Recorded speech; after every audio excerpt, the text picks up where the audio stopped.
عباس کے دامن کو پھر چھوڑ کے جائے گا نہیں کہ اللہ وہ دن میری زندگی میں نہ لائے کہ میں حسین کو چھوڑوں.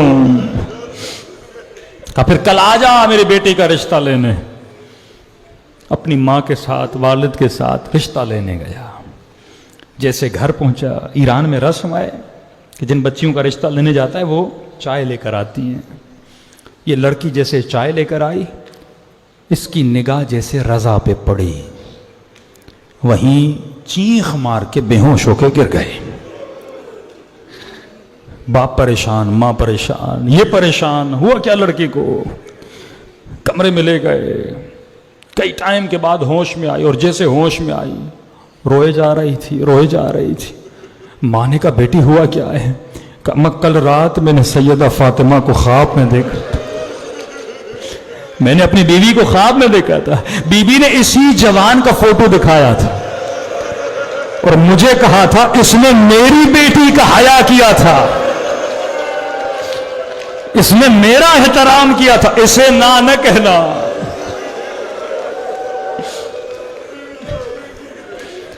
کسی سید زادی کا بھی کوئی حیا کرے تو سیدہ دعا دیتی ہے.